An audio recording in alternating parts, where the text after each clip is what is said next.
Yun. So kayang-kaya po litres. Yung submersible pump halos nasa siguro mga merong tayong budget. Malaki po kasi yung bill ng kuryente, laging umaandar yung motor na yun dahil nga mahina, nasa 20 PSI na.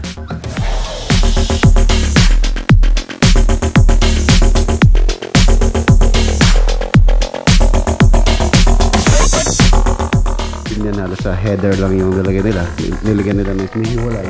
Like nilagyan natin ng stiffener column tapos din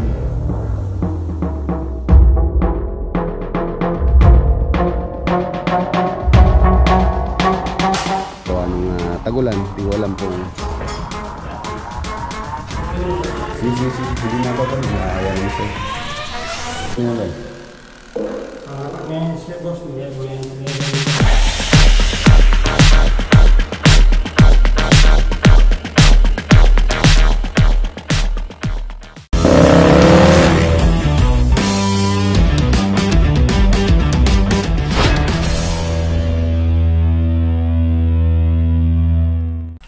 Good morning.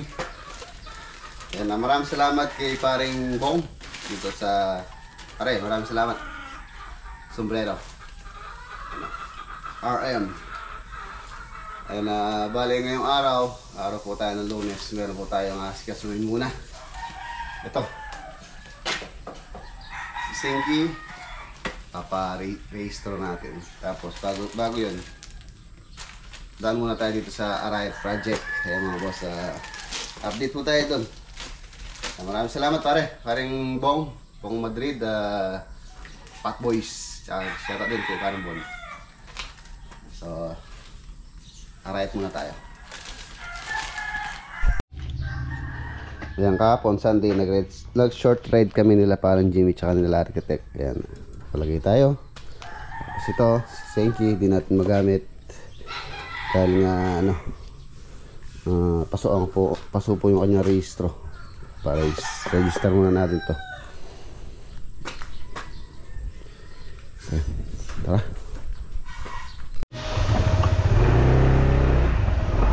Let's go.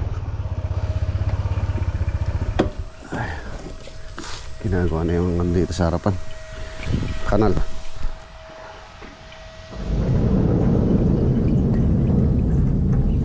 Alright, muna tayo. Bibili ko yung mundo sa garahe, yung tiles. Maaga pa naman.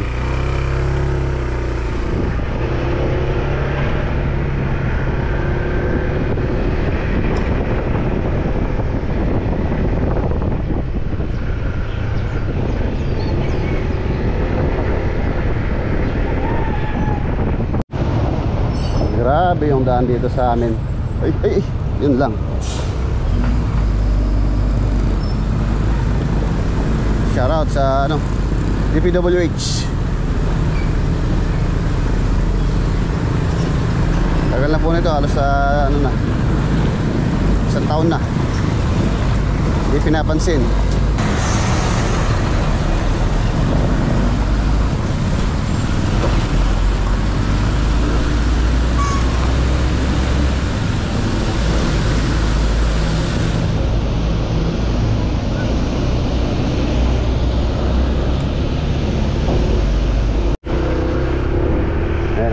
Nandito na po tayo sa Arayat Project.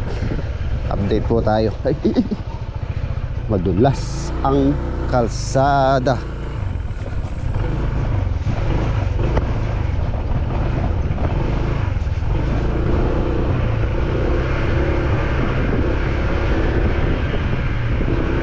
Malapit nang matapos dito.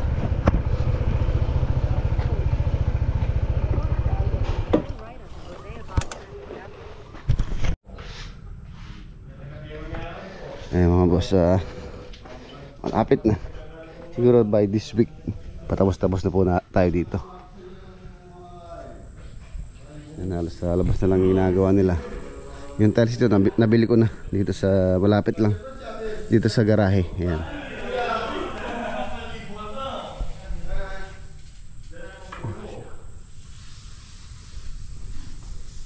Tapos ito, pinapatambak ni Ate Agnes to. Tingin tayo tingin po ko kung may makukuha tayong panambak ngayon. Kung mayroong nagkukwari gawa ng tagulan, di ko alam kung makakakwari sila. Maganda sana dito yung yung hindi maputik yung banlik. Tapos lalagyan ng sa taas. Graba.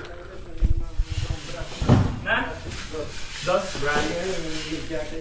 ulo meja. Gratis. Ulo meja.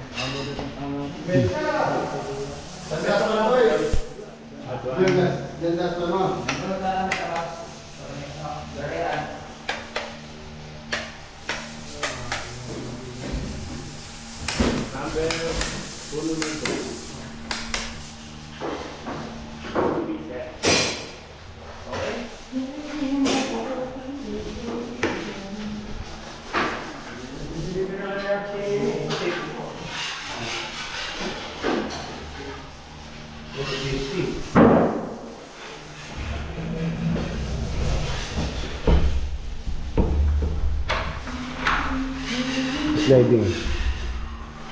Your grill.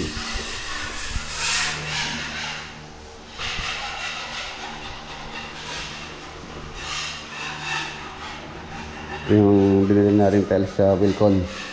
Ang size nito mga boss, 90 by 180. Yan buo siya, wala siyang dugtong. Sobra pa po yung 90. Yung lapad kasi ito, ano lang, 70. Yung nilagyan natin ng sa inyo pa. Ganda niya, para siyang quartz. Nasaan ko pala to? 3,100, 3,1. Ang isang piraso nun. 90 by 180. 3,1. Dito. Yung maliit na island. Yung granite. Undermount. Hindi na yung poset kayo nila ito. Malagyan na poset ang yan eh. Undermount siya. Backsplash na lang. Flashboard. Yan. Pwede. Pag gusto na yung upgrade. Lagay mo na yan. Gusto nilang palitan. Palitan na ng mga magandang klase. Yayamanin.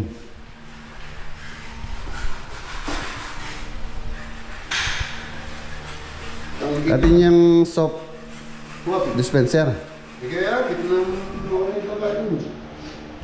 Soap dispenser.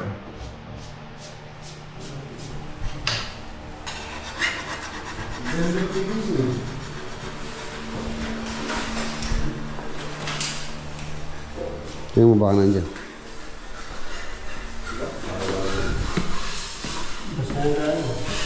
Basta yan. Hindi pwede panikin daw. Sige. Hindi na papanin. Nakakaya naman sa'yo. Sige na yan. Pagin lang saan sealer na yan, Bal? Ang apat na yan siya, boss. May galing tahong. Malinis na mo sa taas. Malinis na. Hindi na tayo papanik. Pinipinis niya yung ganan.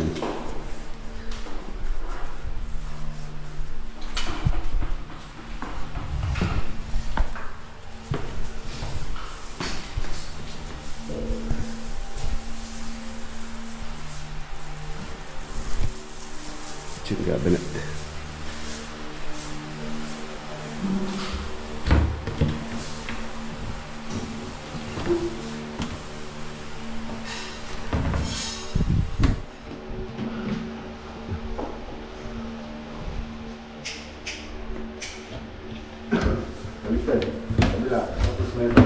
Ayun. Ayun yung panel board.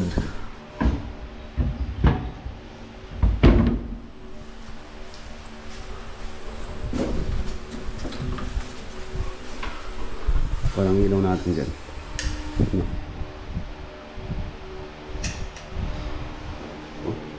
Iban. Nalagay pa yung backsplash. Ganda na yan.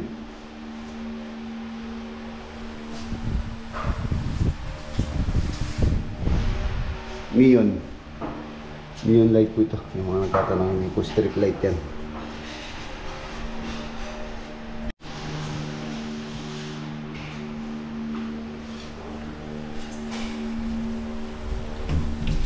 Ano po handle po? Ano po siya dito? Slope. Para ito na lang yung magiging handle yung para malinis din na. So close. Kaya, iinis na lang.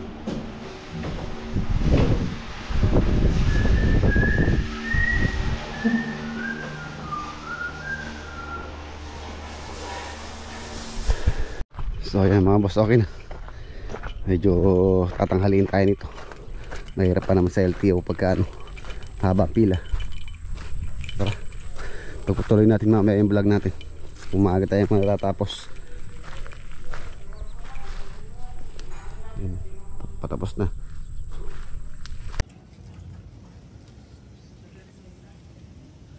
Dito na tayo sa LTO. Tara, asikasuhin natin ang dapat asikasuhin.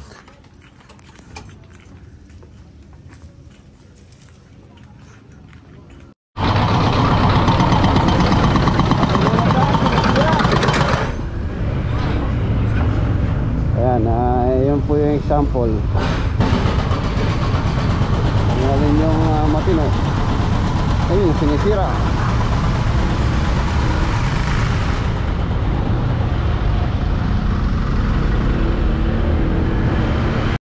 Ayan mga boss, okay na po.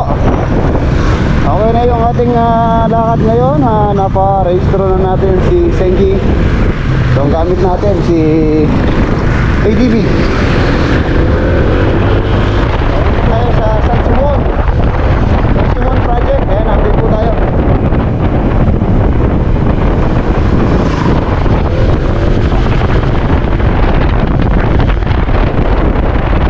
Ayan na, nandito na po tayo sa San Simon project.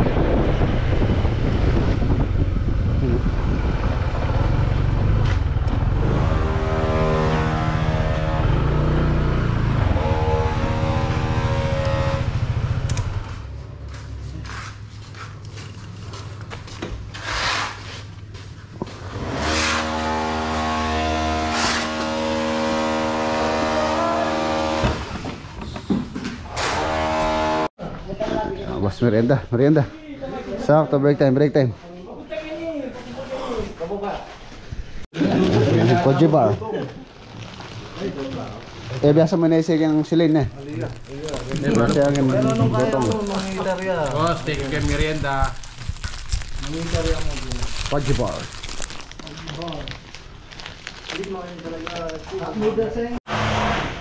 Update tayo dito sa ginagawa nila dito. Ayun. Leeds quarter. Paltado na.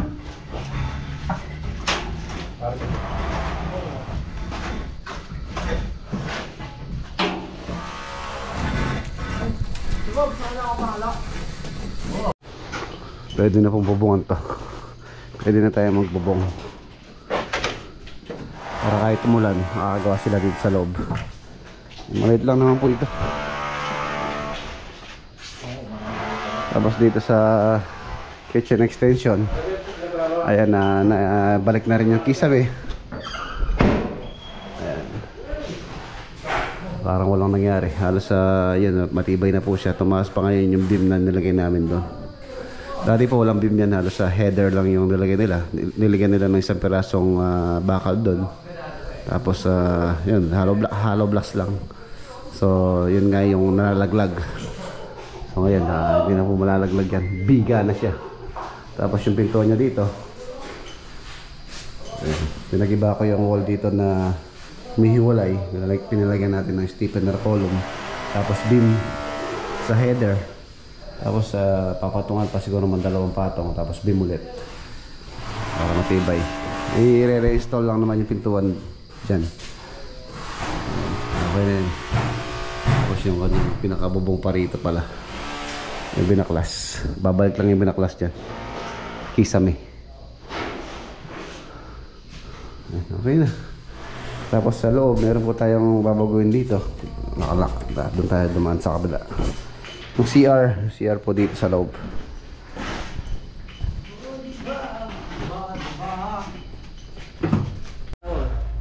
Ayan, dito sa loob mga boss, yung CR dito rin yung priority namin dito.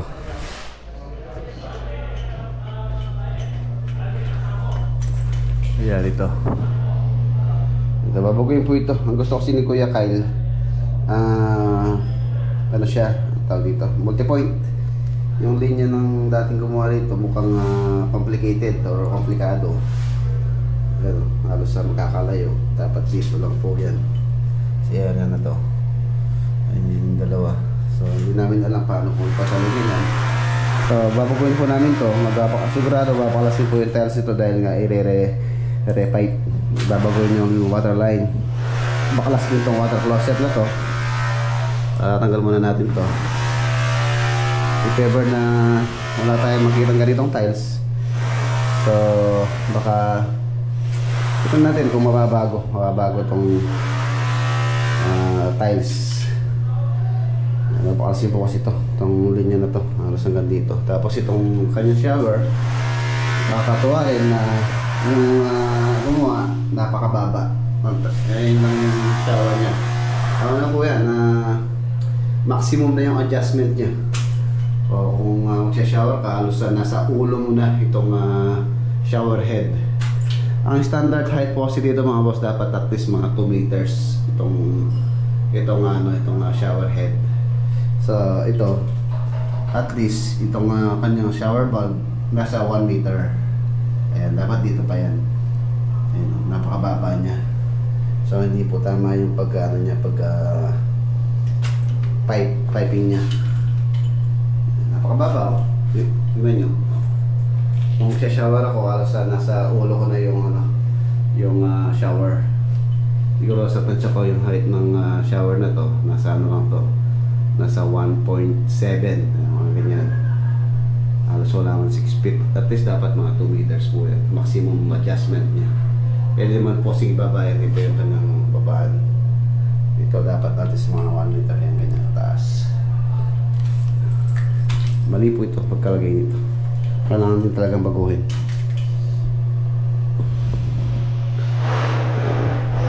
Maluwang po yung CR, mahaba siya.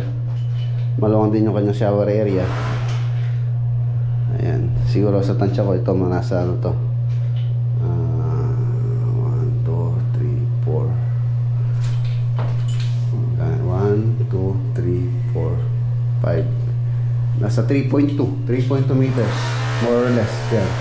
Pero yan, siguro nasa 3.3, gano'n. Tapos yung kanyang lapad, tansyan lang natin.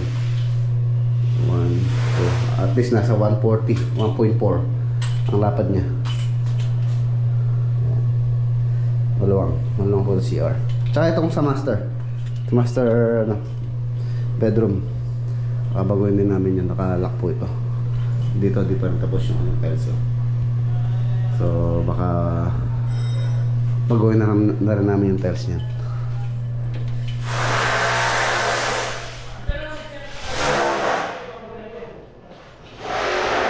Ayun na, ito pala yung motor ni Kuya. Kakaalam ko, binibenta niya to. Hindi pa yata to, halos hindi pala to gamit. Ayun yung mga interesado dito sa motor na to. Ayun, ano siya, Aerox 155. Binibenta niya. For sale po yan. Nasa ano lang po yata yung takbo nito, 5,000. Takbo niya, sabi ni Kuya. Hinahanap niya ng buyer. Interesado po kayo, comment nyo lang po sa baba, ay iano ko kay Kuya kung magkano niyang ibebenta yun.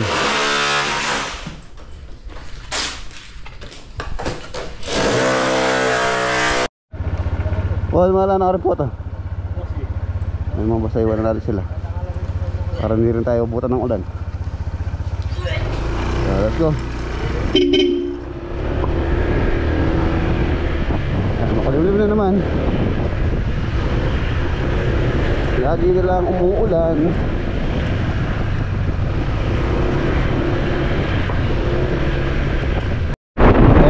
project natin dito kina Kuya Herman, meron po tayong gagawin dito. Kaya lang ayun nga, hindi pa po bumabalik yung mga kapatid niya sa US. So tabayan lang natin. Ayun po mga tao, bakasyon po nila. Pagkaan nila, pagkabalik nila sa US. So uotin natin yung mga naiwan pang mga ginagawa ron. Shout out kay Kuya Herman sa Pera family. Shout out po.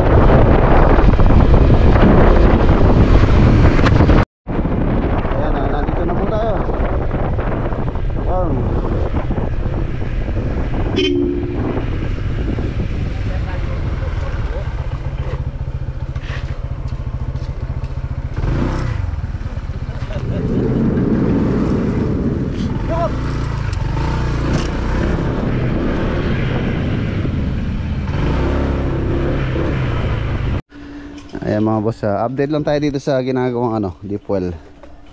Ayan, natapos na po siya. Nakalagay na yung pressure tank. Bumili po ako ng pressure tank mas malaki, 82 gallons. Ayan, tapos ayan na yung setup nya. Ayan, ito yung 1 1/4 na tubo na nakakonect dun sa submersible pump. Apat pong buong tubo yan. So kung susumahin, nasa 6 meters times 4, 6 times 4, nasa ilan yun? Ilang 6 times 4? 24. So nasa 24 meters ang lalim niya. 10 feet ba to? 20 feet. So 80 feet. 80 feet yung water level niya mga boss. Medyo malalim po yung water level nito. 8 yan? Yun po. Hindi, yung 1 1/4. Apat lang to. Pero yung tubong distress, 8 po yung nilaglag nila dito. Pero ito 1 1/4, apat lang ito. Mamaya kung magkano nagastos ko dito. Hindi pa po kasi ako nagbayad ng labor. Kanina lang natapos. Babalik na lang daw si Insan Ben. Pinsan ko po yung gumawa nito. Ayan. Ayan na, may pressure gauge siya dito. Tapos 1 1/4 yung tubo. Tapos yung PPR nya, uno na yung pumunta rito sa pressure tank. Malakas po yung pressure nya compare dun sa Jetmatic na nando sa bahay. Baka po i-connect ko na dun to. Yung Jetmatic na yun, hindi ko pa naman tatanggalin yun. I-save ko pa naman yun for backup lang muna yun. Mas malakas pa po sa kuryente yun compare dito. Kasi ito, mamaya subukan ko sa Blue 80 kung kaya nya. Kasi yung sinubukan ko po dati yung Jetmatic sa Blue 80, yung portable generator, hindi po kaya. Nag-shutdown yung Blue 80. So subukan natin to kung kaya nya. Kung kaya nya, malamang yun, mahina lang sa kuryente yan. Saka makikita natin kung ilang watts. Ito yung nya, pressure.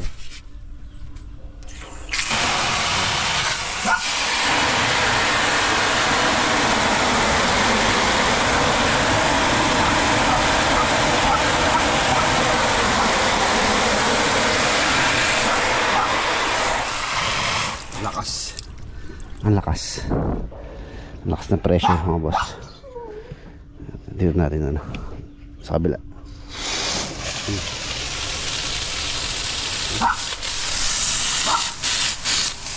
Parang pressure power spray.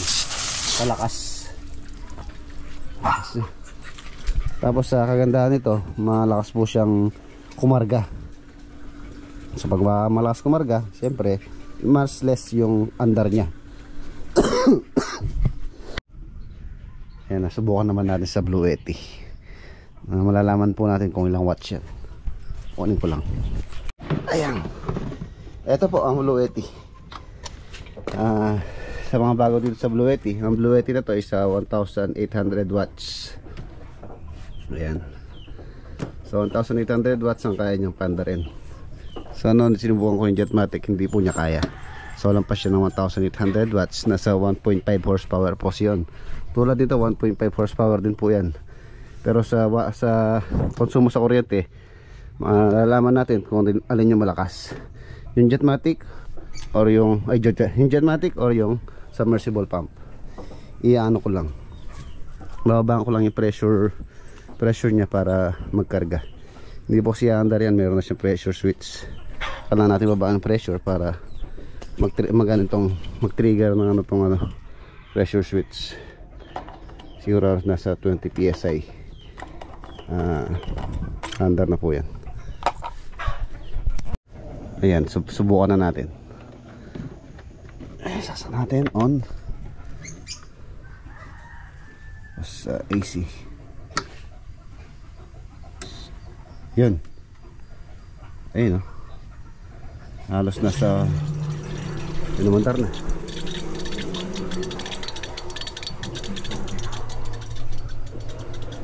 1,194, 1,100, alos nasa 1,100 ang laro ng kanyang watch. Ayan. So kayang-kaya po niya. If 95% siya, so under siya ng 0.9 hours. Ayan. So kahit walang kuryente, pwede po tayo magkarga. Siguro mga mga lang siguro mga 10 minutes or 5 minutes, mapupuno na niya yung tangke na yan. So magagamit natin itong si Blue Yeti. Ayan, kumakarga na po yan. Kung mapapansin nyo, wala kayong naririnig na motor na maingay tulad ng Jetmatic na napakaingay pagka umaandar. Yung po kasi makina nito nandun sa ilalim. Yung pinabawang kong tubo di tres. Yung submersible pump halos nasa siguro mga 2.5 inches yung kanyang diameter. So pasok na pasok po dyan sa tres na casing. Ayan. Ayan, kumakarga na siya. Ayan. Kayang-kaya niya. Yung iba po kasi kino-convert na nilang solar yan. Ipa merong tayong budget, pwede natin convert na solar yan. At least yung ating water source is libre. Ang araw ang bibigay ng tubig sa atin. Ayan. So baka itanggalin ko na to. Yung Jetmatic pala, dito ko nagko-connect yung sa bahay para makatipid din po sa kuryente. Mas malaki po kasi yung bill ng kuryente, laging umaandar yung motor na yun dahil nga mahina yung ano na yun, yung Jetmatic, mahina kumarga.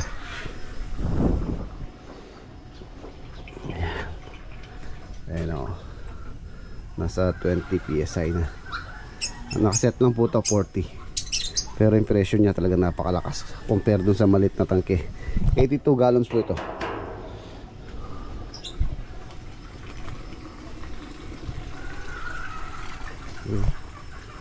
Kaya ni Blue Yeti.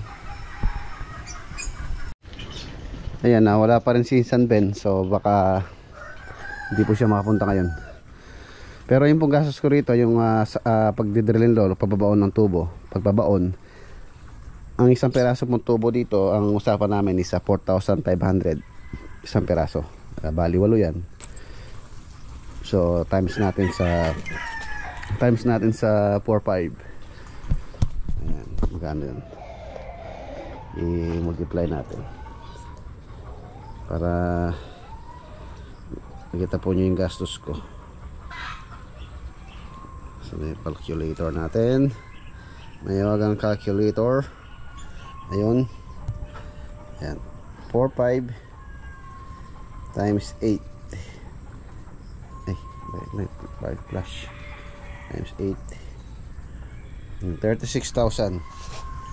Yan, 36,000 po. Yun pa lang pong labor nun. Tapos yung mga tubo nasa 2,300 po yata isa niyan. 2,300 times 8.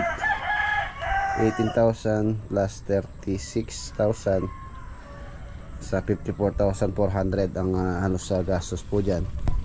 Iba po yung binili kong yung submersible pump, nasa 16,000 ba or 14,000, parang ganun. Yan, sabi na natin 15,000 ang bili ko doon sa submersible pump. 69,400. So yung mga accessories, mga coupling, ang ganito, siguro mga boss abot din ng kulang-kulang 75,000 ng gastos ko. Ang gastos po dito kasama na lahat. Ayan. Ito binili ko rin to. Ano po ko po nabili yan, 9,500. So natawaran ko, nakuha ko siya 9,000. Gauge 14 po ito, 304 Japan. So yun, Ayan na, dito ko na matatapos yung ating simpleng vlog for today. Kita-kita tayo bukas sa next upload. Paalam po. God bless. Ingat.